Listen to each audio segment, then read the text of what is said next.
주여 역사하여 주옵소서.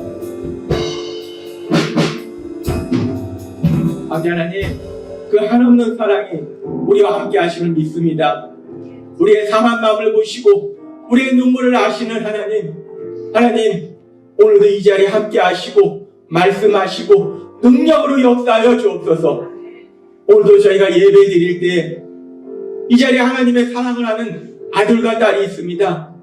영의 길을 열어주시고 영의 눈을 열어주셔서 우리 하나님을 바라보게 하시고 그 하나님이 나에게 주신 그 말씀이 들려지고 믿어질 수 있도록 역사해 주옵소서. 예수님의 이름으로 감사하며 기도드리옵나이다. 아멘. 이 시간 우리 하나님께서 우리에게 주신 말씀은 마가복음 9장 24절의 말씀입니다. 이 말씀 우리가 함께 읽도록 하겠습니다. 시작. 곧 그 아이의 아버지가 소리를 질러 이르되 내가 믿나이다. 나의 믿음 없는 것을 도와주소서 하더라. 아멘. 오늘 이 시간 우리를 사랑하시는 하나님, 우리 한 사람 한 사람에게 말씀하실 때 그 하나님의 말씀을 듣기 전에 매주마다 우리 입술을 통해서 선포하게 하시는 말씀, 빌립보서 4장 13절 말씀 힘차게 선포하는 시간 갖도록 하겠습니다. 빌립보서 4장 13절 말씀. 내게 능력 주시는 나의 주님 안에서 내가 모든 것을 할 수 있느니라. 아멘.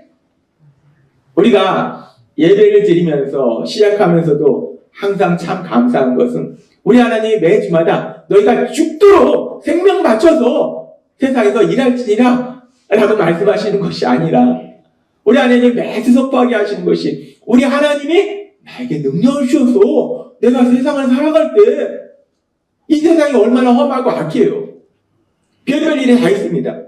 이번 주간에 저희 집에 베란다에서 햇빛이 따뜻해서 밖을 보고 있었는데 그 텅 빈 주차장에서 차가 뭔 사고가 났는지 뒤집혀 버렸어요. 아니 차가 많은 도로도 아니고 차가 많은 주차장도 아니고 텅텅 비었어요. 텅텅 빈 주차장에서 차가 완전히 뒤집혀 버리고 그 안에 2명이 타고 계셨는데 그래서 막 그 구급대원 들어오고 소방차 오고 막 해서 구조하셨는데 쫙 황당하잖아요. 그 텅텅 빈 주차장 대낮에 차가 왜 뒤집히냐고. 이 세상이 그래요. 세상이 진짜 우리가 살다 보면 전혀 예상하지 못하는 그런 여러 가지 많은 일들이 있다는 거. 이런 일도 생기고 저런 일도 생기고. 그런데 우리 하나님 말씀하세요. 어떤 상황 속에서도 전능하신 하나님 우리에게 능력 주시면 우리가 모든 것을 할 수 있고 하나님이 하신 놀라운 역사가 우리 삶 속에 풍성하게 일어나게 될 걸 믿습니다. 하나님이 지난주에 우리에게 말씀하셨어요. 하나님께서 이 세상을 만드시고 이 세상을 다스리고 계시고 따라서 이 세상에서 이루어진 그 모든 일들은 하나님이 만드신 법칙에 따라서 진행이 되는 거예요. 근데 하나님이 만드신 그 자연의 법칙 중에서 아주 신기한 것이 무엇인가? 이 나트륨이라는 금속하고 물이 만나면 쾅 하고 지난주에 우리가 영상에서 봤잖아요. 나트륨하고 물이 만나니까 쾅 하고 폭발이 일어나는 이 폭발적인 반응이 일어나는 이런 역사가 일어난다는 거예요. 그것이 하나님이 이 땅을 만드셨을 때 자연의 법칙이에요. 그런데 그렇게 하나님이 자연의 법칙을 만드시고 또 하나님께서 이 땅을 다스리시면서 하나님이 만드신 이 영적인 법칙이 있는데 그 영적인 법칙이 뭐냐? 이 자연의 법칙보다 더 중요한 영적인 법칙은 하나님이 지난주에 우리에게 말씀하셨어요. 데살로니가전서 2장 13절 말씀 같이 읽겠습니다. 시작. 이러므로 우리가 하나님께 끊임없이 감사함은 너희가 우리에게 들은 바 하나님의 말씀을 받을 때에 사람의 말로 받지 아니하고 하나님의 말씀으로 받으니 진실로 그러하도다. 이 말씀이 또한 너희 믿는 자 가운데서 역사하느니라. 아멘. 말씀이 믿는 자 가운데 역사한다. 말씀과 믿음이 만나면 하나님의 하신 강력하고 폭발적인 역사가 일어난다 라고 말씀하셨습니다. 요한복음 11장 40절도 같은 말씀이에요. 읽겠습니다. 시작. 예수께서 이르시되 내 말이 너가 믿으면 하나님의 영광을 보리라 하지 아니하였느냐 하시니 아멘. 25절에서 너가 믿느냐? 라고 말씀하셨어요. 예수님께서 말씀하시고 나는 부활이고 생명이니 나를 믿는 자는 죽어도 산다. 너가 믿느냐? 너가 믿느냐? 라고 예수님이 말씀하시고 40절에 믿으면 하나님이신 예수님 말씀과 믿음이 만나면 하나님의 영광을 본다. 하나님의 하시는 그 놀라운 역사를 체험한다. 하나님의 하시는 강력하고 폭발적인 역사가 일어난다. 라고 말씀하셨다는 거예요. 그것이 하나님이 만드신 영적인 법칙이에요. 하나님 만드신 영적인 법칙은 하나님의 말씀이 있고 그 말씀을 믿는 믿음, 그 믿음이 만날 때에 강력하고 폭발적인 역사가 일어나게 될 걸 믿습니다. 따라서 우리가 오늘도 이 시간 하나님의 말씀을 들어요. 그 말씀을 들을 때 그 말씀을 듣는 믿음, 그 믿음과 함께 만남을 인해서 하나님의 하신 놀라운 역사를 강력하고 폭발적인 역사를 체험하시는 여러분이 되시기를 바랍니다. 하나님의 말씀과 믿음이 만날 때 강력하고 폭발적인 역사가 일어나는데 이런 하나님의 말씀과 믿음이 만나서 엄청난 역사가 일어나는 그런 많은 이야기들이 성경 속에 기록되어 있어요. 지난주에도 하나님께서 우리에게 말씀해 주셨어요. 이번 주에도 잠시 살펴보면은 우리 예수님께서 이제 2000년 전 이 땅 오셔서 사역하시는 중에 어느 날 예수님의 사랑하는 세 명의 제자 야고보, 베드로, 요한 이 세 명, 특별히 이 세 명하고 예수님이 많이 같이 다니시더라고요. 이 세 명을 데리시고 산에 올라가셨어요. 근데 그 산에서 예수님의 옷이 더 이상 입을 수 없을 정도로 광채가 나면서 하얗게 변하시고 그리고 참으로 놀라운 역사가 일어나는데 몇천 년 전에 죽은 그 엘리야하고 모세, 그 모세와 엘리야와 예수님이 말씀을 나누세요. 그런 일이 있은 이후에 이제 예수님께서 다시 다른 제자들이 있는 곳으로 돌아오세요. 돌아오시니까 그 자리에서 예수님을 간절히 기다리고 있던 사람이 있어요. 아들이 귀신이 들렸어요. 이 뭔가 육체적 질병에 부러지거나 무슨 병에 걸렸으면 의사들이 치료할 수가 있을 텐데 이 귀신의 영적인 부분은 이건 정말 치료가 힘든 거예요. 불가능한 거예요. 귀신이 들려서 그 귀신을 위해서 아들이 고통을 받는 거예요. 근데 이 아버지가 예수님이 그곳에 오셨다는 소식을 듣고 이 아버지가 온 거예요. 그래서 예수님께 간구합니다. 제 아들이 귀신이 들려서 고통 중에 있으니까 이 귀신 좀 내보내 주세요. 라고 간구를 해요. 마가복음 9장 17절부터 이렇게 말씀합니다. 같이 읽겠습니다. 시작. 무리 중에 하나가 대답하되 선생님, 말 못하게 귀신 들린 내 아들을 선생님께 데려왔나이다. 귀신이 어디서든지 그를 잡으면 거꾸러져 거품을 흘리며 이를 갈며 그리고 화려해지는지라. 내가 선생님의 제자들에게 내쫓아달라 하였으나 그들이 능히 하지 못하더이다. 귀신이 그를 죽이려고 불과 물에 자주 던졌나이다. 그러나 무엇을 하실 수 있거든 우리를 불쌍히 여기사 도와주옵소서. 이 아버지가 우리 예수님께 간구합니다. 예수님, 얘가 귀신이 들렸는데 이 귀신이 얘를 괴롭힙니다. 어느 때는 막 지 혼자 물속으로 들어가고 불 속으로 들어가고 난립니다. 예수님, 이 아이 좀 고쳐주세요. 그러면서 이 아버지가 얘기해요. 무엇을 하실 수 있거든 우리를 불쌍히 여기사 도와주옵소서. 혹여나 예수님께서 이 귀신을 쫓아내실 능력이 있다면, 하실 수 있다면 그러면 좀 귀신 좀 쫓아내주세요 라고 예수님께 간구하는 거예요.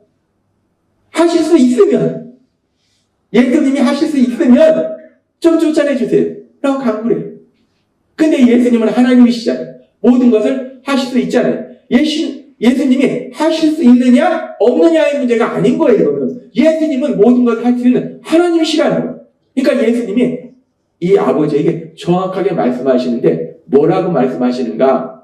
우리가 잘 아는 말씀 마가복음 9장 23절은 이렇게 말씀합니다. 같이 읽겠습니다. 시작. 예수께서 이르시되 할 수 있거든이 무슨 말이냐? 믿는 자에게는 능히 하지 못할 일이 없느니라 하시니. 아멘. 이 아버지가 예수님께, 예수님이 치료할 수 있으면, 예수님이 이 귀신을 쫓아낼 능력이 있으시면 좀 치료해 주세요. 귀신 쫓아주세요. 라고 예수님께 간구하니까 예수님은 모든 걸 하실 수 있잖아요. 예수님이 하실 수 있느냐 없느냐의 문제가 아닌 거예요. 그러니까 예수님이 말씀하십니다. 할 수 있거든이 무슨 말이냐? 믿는 자에게는 능히 하지 못할 일이 없느니라. 믿음이 있으면 모든 것이 가능하다는 거예요. 이 말씀은 뭐냐면 내가 할 수 있냐 없냐는 아무런 문제가 되지 않는다. 예수님은 모든 걸 할 수 있으니까. 중요한 건 뭐냐면 너가 믿음이 있느냐. 중요한 건 믿는 자에게 너가 믿음이 있으면 귀신 들린 네 아들이 치료될 수 있다 라고 말씀하시는 거예요. 내가 할 수 있느냐 없느냐의 문제가 아니라는 거예요. 근데 이 아버지의 이 간구가 어떤 때는 우리의 간구가 될 수 있어요. 하나님 좀 할 수 있으면 해주세요. 하나님이 할 수 있느냐 없느냐의 문제가 아니에요. 예수님이 말씀하시잖아요. 할 수 있거든이 무슨 말이냐? 믿는 자에게는 능히 하지 못할 일이 없느니라. 내가 할 수 있느냐 없느냐의 문제가 아니고 우리 하나님 모든 걸 할 수 있으니까 우리가 믿음이 있느냐 없느냐 그 문제라는 거예요. 믿음이 있으면 이 아들이 치료된다라고 말씀하세요. 그러니까 이 말을 들은 이 아버지가 어떻게 반응하는가? 바로 마가복음 9장 24절 이렇게 말씀합니다. 같이 읽겠습니다. 시작. 곧 그 아이의 아버지가 소리를 질러 이르되 내가 믿나이다. 나의 믿음 없는 것을 도와주소서 하더라. 아멘. 예수님이 말씀하신 거 할 수 있거든이 무슨 말이냐? 너가 믿기만 하면, 너가 믿음이 있으면 이 아들이 치료된다 라고 말씀하시니까 곧 이 말씀을 듣자마자 이 아버지가 바로 소리를 질러 큰 소리로 외치는 거예요. 내가 믿나이다. 믿습니다. 예수님. 예수님 믿습니다. 그렇잖아요. 귀신 들려서 이 아들이 고통 속에 있는데 그 모습을 보는 아버지가 얼마나 눈물 나요. 우리가 알잖아요. 아이들이 아프고 눈물 나면요 부모 눈에는 피눈물이 나요. 이 아버지가 얼마나 간절하겠어요. 귀신 들려서 아들이 고통 속에 있는 그 모습을 보는 게 아버지가 얼마나 간절해요. 차라리 내가 귀신 들리는 게 낫지. 그러니까 그런데 예수님이 말씀하시는 믿음만 있으면 네 아들이 치료된다 말씀하시니까 이 아버지가 곧 바로 그냥 소리치는 믿습니다. 예수님 믿습니다. 라고 소리치는 거예요. 그래요. 믿음만 있으면 치료된다고 하니까 믿습니다라고 소리치는 거예요. 얼마나 간절하겠어요. 이 아버지가 얼마나 간절하겠어요. 그런데 여기서 문제가 있어요. 믿음만 있으면 치료되는데 예수님이 지금 네가 네 아들 치료하려면 네 전 재산 다 가져와야 돼 라고 말씀하시는 것도 아니에요. 예수님이 지금 이 아버지한테 네가 네 아들 치료하려면 100일 동안 금식하면서 기도해야 돼 라고 말씀하시는 것도 아니에요. 네가 네 아들 치료하려면 전설의 고향 보면 부모님이 아프시면 치료하려면 산 넘고 물 못 넣어서 약을 구하러 가요. 병원 끝에 있는 네가 가서 기도하. 이것도 아니에요. 믿으면 돼. 예수님을 믿으면 돼요. 예수님이 하신 그 말씀을 믿으면 돼요. 간단하잖아요. 믿음만 있으면 돼요. 내가 있는 그 자리에서 믿으면 돼요. 그런데 문제는 이 아버지가 믿음만 있으면 치료된다고 하니까 믿습니다. 예수님 믿습니다. 라고 소리쳤어요. 소리는 쳤는데 문제가 뭐겠어요? 안 믿어줘요. 믿습니다라고 소리는 쳤는데 안 믿어지는 거예요. 안 믿어지는 거예요. 그러니까 이 아버지가 뭐라고 합니까? 믿습니다. 믿나이다. 마가복음 9장 24절 말씀 다시 한번 보면요. 뭐라고 말씀하냐면 다시 읽겠습니다. 시작. 곧 그 아이의 아버지가 소리를 질러 이르되 내가 믿나이다. 나의 믿음 없는 것을 도와주소서 하더라. 아멘. 이 아버지가 너무 간절한 거. 믿습니다. 예수님 믿습니다. 믿으면 치료된다고 하니까 믿습니다라고 외쳤어요. 큰 소리로 외쳤어요. 그런데 믿어지지가 않는 거예요. 내 마음속에 믿어지지가 않는 거예요. 그러니까 이 아버지가 그 간절하면서 다시 한번 예수님께 간 거잖아요. 나의 믿음 없는 것을 도와주세요. 예수님, 믿으면 치료된다고 해서 제가 믿습니다라고 그 소리로 외쳐봤는데, 외치기는 외치는데 제가 믿어지지가 않아요. 예수님, 제가 믿을 수 있도록 도와주세요. 예수님, 제가 믿을 수 있도록 도와주세요. 우리는 이 말씀을 보면서 이 간절한 상황에서 믿으면 되는데, 엄청난 걸 예수님이 요구하시는 게 아니에요. 엄청난 걸 요구하시는 것이 아니라 단순히 믿으면 돼요. 예수님을 믿으면 되고, 예수님이, 하나님이신 예수님이 하신 그 말씀을 믿으면 돼요. 믿으면 되는데, 그런데 믿어지지가 않는 거예요. 이 아버지가 믿어지지가 않는 거예요. 믿으면 하나님의 말씀과 믿음이 만날 때 강력하고 폭발적인 역사가 일어나는데, 그런데 문제는 믿어지지가 않는 거예요. 그런데 우리가 이 말씀을 읽고 묵상하면서 지금 마가복음 9장에 나오는 이 아버지만 이렇게 믿어지지 않느냐는 거예요. 우리도 하나님의 말씀을 듣습니다. 그러면서 세상을 살아가요. 세상 속에 이런저런 일 만나요. 그랬을 때 우리가 그런 순간에 하나님이 나에게 주신 그 말씀들, 오랜만에도 지금 송구 영신 예배 때부터 계속해서 하나님 무슨 말씀하신가? 내가 새 일을 행하리라. 이제 나타날 것이라. 라고 말씀하셨어요. 하나님이 새 일을 행한다고 말씀하셨어요. 놀라운 새 일을 만든다. 네가 보지도 못했고 듣지도 못했고 생각하지 못한 놀라운 새 일을 행할 것이다. 라고 말씀하셨다는 거예요. 그러면 그 말씀과 지난주에 우리에게 주신 하나님의 말씀처럼 영적인 법칙, 그 말씀과 내 믿음이 만나면 강력하고 폭발적인 역사가 일어나는 거예요. 그런데 문제는 내가 세상을 살아가는데 하나님이 새 일을 행하리라 말씀하셨는데 내 눈에 보이는 일은 좋은 일이 아니라 나쁜 일이 또 생기고 나쁜 일이 또 생기고 나쁜 일이 또 생기고 내 마음속에 하나님의 말씀이 믿어지냐는 거예요. 믿어지냐는 거예요. 지금 이 마가복음 9장에 나오는 이 아버지의 문제가 이 아버지의 문제만이 아니더라는 거예요. 이 아버지의 문제가 결국은 오늘을 살아가고 있는 우리의 문제가 될 수도 있다는 거예요. 하나님이 말씀하실 때 그 하나님의 말씀이 강력하게 역사하기 위해서 네가 그런 일 가끔 있잖아요. 야, 하나님이 너네 가정에 놀라운 역사를 하실 거야. 집 팔어, 농 팔어, 다 팔어, 가져와. 어디 갑니까? 팔아서 가져가요. 보잖아요. 집 팔어, 농 팔어, 가져와! 하면 가져가요.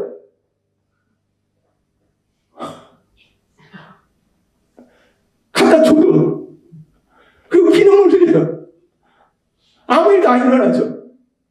예수님 말씀하셔요. 집 팔아, 농 팔아, 가져와라고 말씀하시는 게 아니라 믿음을 말씀하시잖아요. 믿음. 네가 100일 동안 금식 기도하라 라고 말씀하시는 게 아니잖아요. 네가 생명, 목숨 내놓고 이슬람권 국가 가서 선교해 라고 말씀하시는 게 아니잖아요. 믿음, 그 믿음을 말씀하시는데 하나님의 말씀을 믿는 믿음 쉽지 않아요. 믿으면 돼요. 내가 뭘 엄청나게 하는 것도 아니고 밤을 새우는 것도 아니고 돈을 다 내는 것도 아니고 그냥 믿으면 돼요. 믿으면 되는데 그 쉬운 믿음이 내 마음대로 안 된다. 너무나 쉬워 보이는 그 믿음인데 근데 문제는 내가 믿어야지. 사단의 거짓말은 잘 믿는데 하나님 주신 진리의 말씀은 죽어도 안 믿어지는 그 인간의 어리석음과 미련함이에요. 그러면 이제 우리가 이 말씀을 조금 더 깊이 들어가 봐서 그렇게 믿으면 되는데 믿으면 하나님의 말씀과 믿음이 만날 때 강력하고 폭발적인 역사가 일어나는데 문제는 내가 하나님의 말씀이 믿어지지가 않는 거예요. 그러면 내가 그 하나님의 말씀을 어떻게 믿을까? 하나님이 오늘은 이 부분에 대해서 우리에게 말씀해요. 믿음만 가지면 되는데 믿음만 가지면 되는데 내가 그 하나님 말씀을 어떻게 믿을 수 있을까? 이 부분을 하나님이 오늘 우리에게 말씀해 주실 때 믿음을 어떻게 가질 수 있을까? 우리가 이 구원에 대한 문제도 이 조직신학은 이 성경의 말씀을 체계적으로 논리적으로 연구해서 그걸 이렇게 한 학문이 조직신학이에요. 이 조직신학에 보면요, 이 구원에 대해서 굉장히 깊이 들어가는데 이 조직신학에서 구원에 대해서 생각하는 것 중에 하나가 구원의 서정이라는 게 있어요. 구원의 서정은 뭐냐면 구원의 순서예요. 우리가 구원을 받을 때 우리 안에 구원의 과정이 일어나는 그 논리적인 순서가 있다는 거예요. 근데 실질적으로 논리적인 순서, A가 일어나고 B가 되고 C가 되고 D가 되고 이런 논리적인 순서가 있는데, 그런데 사실은 이 논리적인 순서가 동시에 일어나요. 그런데 조직신학에서는 그 동시에 일어나지만 그래도 순서가 있다. 동시에 일어나지만 그래도 순서가 있는 거야. 그럼 순서가 어떻게 되는데? 그걸 따지는 것 중에 하나가 조직신학에서 구원론에서 구원의 서정이라는 거예요. 이 구원의 서정에 보면요, 아주 재밌는 것이 칼빈주의하고 아르미니안주의가 이 논리적 순서가 달라요. 칼빈주의는 어떻게 얘기하면 하나님이 불가항력적인 은혜를 주신다. 우리가 거부할 수 없는 은혜를 주신다. 그러면 그 은혜를 주시면 사람이 거듭난다는 거예요. 흔히 중생한다는 거예요. 중생하면 회개와 믿음을 갖게 된다. 이것이 칼빈주의에서 얘기하는 구원의 서정이에요. 근데 아르미니안주의는 이거와 좀 달라요. 아르미니안주의는 어떻게 하냐면 하나님이 선제적인 은혜를 주신다. 그러면은 사람이 믿음을 선택할 수 있는 능력이 회복되는 거예요. 그래서 회개하고 믿음을 갖게 되는 거예요. 그러면 그 다음에 거듭남, 중생이 일어나는 거예요. 그러니까 중생이 먼저냐 회개와 믿음이 먼저냐, 이 부분에 있어서 칼빈주의하고 아르미니안주의는 서로 다른 얘기를 해요. 근데 이거는 다른 얘기는 하는데 이 중생이 어제 그저께 일어나고 회개가 뭐 내일 모레 이게 아니고 어차피 이 순서든 저 순서든 상관없어요. 어차피 동시에 일어난다는 거예요. 동시에 일어나는데 이 신학자들이 그렇습니다. 더 깊이 들어가요. 동시에 일어나는데 근데 순서가 있다는 거야. 순서가 어떻게 되는 거예요. 근데 여기서 칼빈주의하고 아르미니안주의가 서로 순서가 다르잖아요. 다른데 근데 공통점이 있어요. 뭐냐면 칼빈주의에서는 하나님이 불가항력적인 은혜를 주신다. 우리가 거부할 수 없는 은혜를 주신다는 거예요. 그 은혜를 주셔서 결국 우리가 믿게 된다는 거예요. 근데 아르미니안주의는 어떻게 하냐? 하나님이 선제적인 은혜를 주신다. 주시는 은혜가 다를 거예요. 칼빈주의에서는 불가항력적인 은혜, 우리가 거부할 수 없는 은혜를 주시는 거고, 아르미니안주의에서는 선제적인 은혜, 먼저 모든 사람에게 은혜를 주시는 거예요. 그 은혜를 주셔서 우리가 믿을 수 있도록 해주시고, 결국 공통점은 뭔가? 칼빈주의나 아르미니안주의나 성경에서 말씀하는 것과 같은 얘기를 하는 거예요. 결국 어떤 거냐? 성경에서 뭐라고 말씀하셨어요? 에베소서 2장 8절 말씀. 같이 읽겠습니다. 시작. 너희는 그 은혜에 의하여 믿음으로 말미암아 구원을 받았으니 이것은 너희에게서 난 것이 아니요 하나님의 선물이다. 현대어 성경으로 읽겠습니다. 시작. 여러분이 그리스도를 믿음으로 구원받은 것은 순전히 하나님의 은혜입니다. 여러분이 그리스도를 믿게 된 것조차도 여러분의 자발적인 의지로 된 것이 아니라 하나님께서 주신 선물인 것입니다. 아멘. 이 조직신학자들이 이 신학자들은 전에도 저희가 말씀드렸지만 제가 신학교에서 공부할 때 와, 이 교수님들 진짜 대단합니다. 막 성경을 구약부터 신약까지 다 그냥 머릿속에 다 있어요. 엄청납니다. 저도 성경을 나름 많이 읽고 안다고 생각했는데 교수님들 앞에서 그냥 깨갱해요. 게임이 안 돼. 와.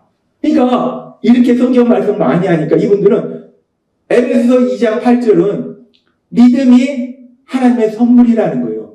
은혜라는 거예요. 근데 이 신학자들은 여기서 그치는 게 아니에요. 그래, 믿음이 하나님의 선물이다. 은혜다. 그런데 순서가 어떻게 되냐. 이 신학자들은 그 순서를 따지더라고요. 어찌됐든 간에 지금 보니까 우리가 신학자들이 이 구원의 서정에서 이야기하는 것이나 이 성경 말씀에서 말씀하는 것이나 우리가 명확하게 알 수 있는 아주 중요한 진리가 뭐냐면 이 믿음이라는 것이 내 노력이나 내 의지가 아니더라는 거예요. 또 하나 우리가 착각하지 말아야 될 것이 믿음이라는 것이 내가 머리가 좋아서 믿느냐 절대 아닙니다. 머리가 나빠서 안 믿어지느냐? 아니에요.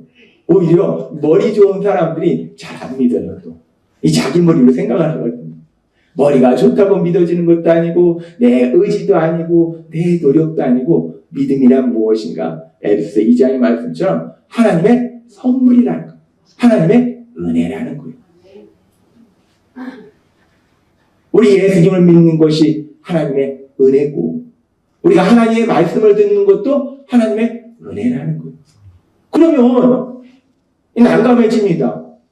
하나님의 말씀과 내 믿음이 만날 때 강력하고 폭발적인 역사가 일어나는데 문제는 내가 연약해서 믿어지지가 않는 거예요.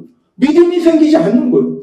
그런데 이 심각한 것은 내가 믿음이 생기면 좋은데 이 믿음을 내 의지나 내 노력이나 믿음을 가질 수 없다는 거예요. 그럼 도대체 어떻게 해야 된단 말인가? 난감합니다. 하나님의 말씀과 믿음이 만날 때 강력하고 폭발적인 역사가 일어나긴 하는데 근데 그 믿음을 내 마음대로 가질 수가 없는 거예요. 그럼 어떡하란 말씀인가? 난감해요. 그런데 하나님은 그런 우리의 연약감을 아시기 때문에 그 정답을 성경에 기록해 놓으셨다는 거예요. 믿음이 내 의지나 내 노력으로 안 돼요. 내가 머리 좋다고 믿음이 생기는 게 아니에요. 그럼 도대체 내가 어떻게 믿음을 가질 수 있는가? 하나님은 그 답을 성경의 말씀을 통해서도 우리에게 말씀하시는 거예요. 그 답이 어디 있는가? 우리가 잘 알고 있는 히브리서 4장 16절은 이렇게 말씀합니다. 같이 읽겠습니다. 시작. 그러므로 우리는 긍휼하심을 받고 때를 따라 돕는 은혜를 얻기 위하여 은혜의 보좌 앞에 담대히 나아갈 것입니다. 아멘. 하나님 말씀하셔요. 긍휼하심을 받고 하나님의 그 크신 사랑을 체험하고 때를 따라 돕는 은혜. 우리가 필요한 때에 하나님 주신 그 은혜, 그 모든 은혜, 그 은혜를 얻기 위해서 어떻게 하는가? 은혜의 보좌 앞에 담대히 나아갈 것입니다. 아멘. 믿음은 내 의지로 되는 것도 아니고 내 노력으로 되는 것도 아니에요. 내가 믿음이 있다고 해서 내가 열심히 노력했지. 나는 의지가 강한 사람이야. 난 머리가 좋은 사람이야. 하나도 자랑할 게 없어요. 세상 사람이 믿음이 없다고 해서 에이 저 사람 의지가 약해. 저 사람 노력을 안 했어. 저 사람 머리가 나빠. 아니에요. 의지의 문제도 아니고 노력의 문제도 아니라는 거예요. IQ의 문제도 아니라는 거예요. 하나님의 은혜를 주시는 거기 때문에 그러면 그 은혜를 주시는 믿음을 어떻게 받는가? 은혜 주시는 하나님께 가면 돼요. 지금 이 말씀처럼 우리가 은혜의 보좌 앞에 담대히 나아갈 것이나 은혜 주시는 하나님, 그 하나님께 나아가서 하나님께 간구하면 그 하나님이 은혜로 우리에게 믿음 주실 걸 믿습니다. 은혜로 주신다. 따라서 믿음은 내 의지, 노력이 아니라 하나님께 간구하는 거예요. 그래서 우리가 조금 전에 살펴본 우리 귀신 들린 아들을 가진 이 아버지가 믿습니다. 예수님 믿습니다라고 외쳤지만 믿어지지 않으니까 그러니까 이 아버지가 어떻게 합니까? 우리가 마가복음 9장 24절의 말씀을 다시 한번 살펴보면 같이 읽겠습니다. 시작. 곧 그 아이의 아버지가 소리를 질러 이르되 내가 믿나이다. 나의 믿음 없는 것을 도와주소서 하더라. 아멘. 이 아버지가 믿기만 하면 믿음만 있으면 네 아들이 치료된다라고 말씀하시니까 이 아버지가 간절히 외치는 거예요. 믿습니다. 예수님 믿습니다. 외쳐요. 근데 외치기는 하는데 생각해보니까 내가 믿어지지가 않아요. 믿음만 있으면 되는데 안 믿어지는 거예요. 이 아버지의 모습이 우리의 모습이에요. 우리도 믿음만 있으면 되는데 하나님의 말씀만 믿으면 되는데 새 일을 행하려는 그 말씀을 믿으면 되는데 모든 것이 합력하여 선을 이룬다는 그 말씀을 믿으면 되는데 우리에게 주신 것이 재앙이 아니라 소망이라는 그 말씀을 믿으면 되는데 창세기부터 하나님 우리에게 복 주신다는 그 말씀을 믿으면 되는데 모든 것을 우리 사 누리게 하신다는 그 말씀을 믿으면 되는데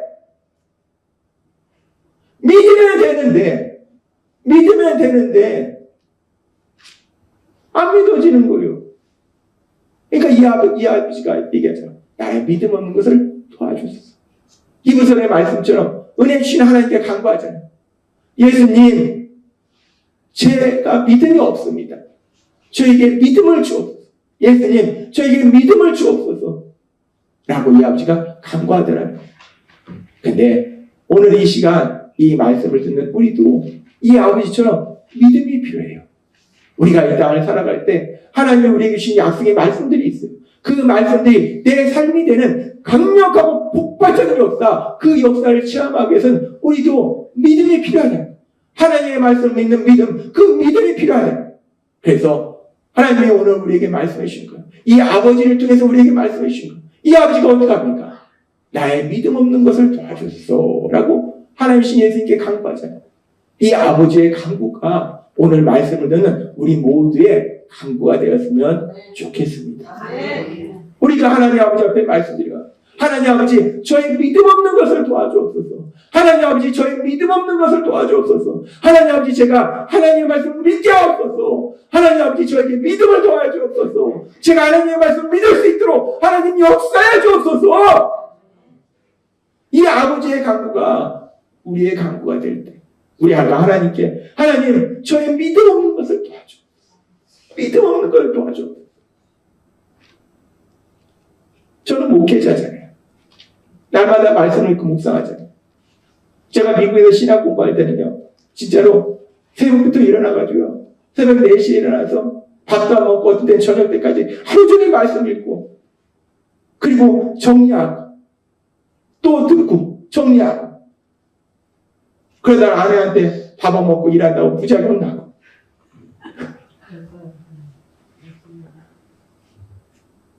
그랬는데 그럼에도 불구하고 이 믿음이 제 마음대로 안 되더라는 거예요. 그렇습니다. 믿음이 제 마음대로 안 돼요. 특별히 삶에 고난이 있으면 이 믿음이 우리 마음대로 더 안 된다는 거예요. 그러니까 우리 하나님이 오늘 말씀해 주신 거, 이 아버지를 통해서 말씀해 주신 거. 솔직히 우리가 세상을 살아가서 이런 문제 저런 문제 만나지만요. 돈 문제도 만나고 몸 아픈 문제도 만나고 인간관계 문제도 만나고 여러 가지 문제 만나지만 가장 심각한 문제가 뭐예요? 내 사랑하는 아들이 내 사랑하는 딸이 고통 속에 있는 그걸 보는 거예요. 그것보다 더 피눈물 나는 고통은 없어요. 이 아버지가 얼마나 간절하겠어요. 얼마나 간절하겠어요. 그러니까 이 아버지가 믿습니다 라고 했었지만 믿음이 없으니까 예수님께 나의 믿음 없는 걸 도와줬어 라고 간구하잖아요. 마찬가지로 우리가 세상을 살아가면서 하나님 우리에게 주신 많은 말씀들이 있는데 그 말씀들을 믿으면 되는데 우리가 안 믿어져요. 그런 순간들마다 이 아버지처럼 우리가 하나님 앞에 나의 믿음 없는 것을 도와주옵소서. 하나님 아버지 저의 믿음 없는 걸 도와주옵소서. 하나님 제가 하나님 주신 그 말씀을 믿을 수 있도록 도와주옵소서. 간절히 간구함으로 인해서 여러분 안에 하나님의 말씀을 믿는 믿음, 그 믿음이 강력하게 생기고 그 믿음을 통해서 하나님이 여러분의 삶 속에 예비하신 그 놀라운 역사들 하나님이 지금 계속해서 말씀하죠. 새 일을 행하리라. 네가 보지도 못하고 듣지도 못하고 생각하지 못하고 너무 신나 사람들한테 막 자랑하는 그 새 일을 행하리라. 그 새 일을 체험하시는 여러분이 되시길 주님의 이름으로 축원합니다. 기도하겠습니다. 하나님 아버지 감사합니다. 오늘도 주신 말씀처럼 하나님의 말씀이 있고 그 말씀을 믿는 믿음이 함께할 때 믿음이 만날 때 하나님이 행하시는 강력하고 폭발적인 역사가 일어나는데 문제는 이 아버지처럼 우리도 말씀이 내 마음대로 믿어지지 않습니다. 하나님 아버지 그런 순간들마다 이 아버지처럼 하나님 앞에 저의 믿음 없는 걸 도와주옵소서. 하나님 저에게 믿음을 주옵소서. 우리 하나님께 간구함을 인해서 하나님 주신 그 믿음을 통해서 하나님의 하신 그 놀라운 역사를 체험하는 저희 모두가 될 수 있도록 은혜 베풀어 주옵소서. 예수님의 이름으로 감사하며 기도드리옵나이다. 아멘.